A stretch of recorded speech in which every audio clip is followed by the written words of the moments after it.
अगले कुछ मिनट मेरी रिक्वेस्ट होगी बतौर एक पाकिस्तानी, मुझे सुना जाए। शायद ये आज मेरा आखिरी दिन हो इस ऐवान में। मुझे टाइम नहीं मिला क्योंकि ये बजट सेशन है। मैं कोशिश करूंगा कि टेल एंड पे मैं अपनी बात बजट के हवाले से आपके सामने रखूं, लेकिन उससे पहले एक बतौर एक पाकिस्तानी, डिप्टी स्पीकर साहब, आपकी भी बेटियां होंगी, आप भी एक मां के बेटे हैं। ये सारा ऐवान हम सब माएं बहनें बेटियां रखने वाले हैं। डिप्टी स्पीकर साहब, 16 तारीख को एक सोशल कॉन्ट्रैक्ट था इस रियासत का मेरी तरह हर बासी के साथ कि इज्जत नफ्स मजरू नहीं की जाएगी, जान और माल का तहफ़्फ़ुज़ होगा और मां बहन बेटी की तज़लील नहीं की जाएगी।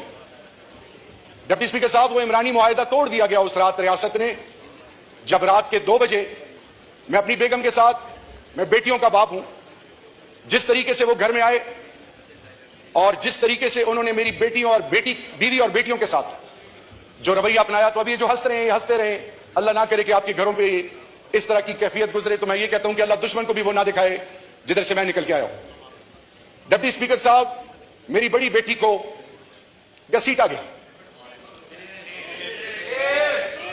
मेरी बीवी को लाते मारी गई। डिप्टी स्पीकर साहब, मेरी रिक्वेस्ट होगी, अल्लाह ना करे कि इनकी माओ बहनों बेटियों के साथ इस तरह हो। अगर आप 2 मिनट मेरी बात सुन ले, शायद फिर आप मुझे सुने ही ना। डिप्टी स्पीकर साहब, घर में जो हुआ, 24 घंटे एक थाने में मेरी वाइफ को और मुझे और मेरी बड़ी बेटी को रखा गया, मुख्तलिफ थानों में। 24 घंटे तक उनको यह नहीं पता था कि हमने आपको उठाया क्यों है। 24 घंटे के बाद उन्होंने कहा आपको 3 MPO में हम अडियाला जेल लेके जा रहे हैं। ठीक है, फिर इमरानी मुआहिदा उस वक्त जब मैं अडियाला जेल में, एक तरफ मेरी बीवी और एक तरफ मैं और हर किस्म के लोग गुजर रहे थे और नजरें हमारे ऊपर थी, तो मेरी नजरें झुकी हुई थी बतौर पाकिस्तानी। उस बाप का बेटा जिसको तहरीक पाकिस्तान में गोल्ड मेडल मिला था, मैं CEO था of a multinational company Germany में जो स्किल डेवलपमेंट की आज बात कर रहे हैं।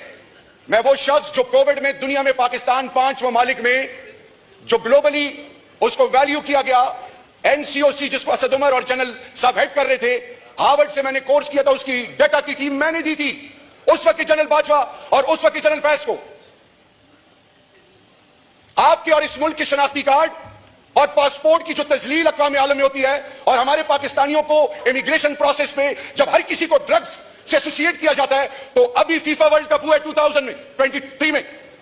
उस फीफा वर्ल्ड कप में इंटरपोल में कतर, UAE, ग्लोबली हमने दुनिया का सबसे बड़ा डेटाबेस बनाया कि जिसमें जो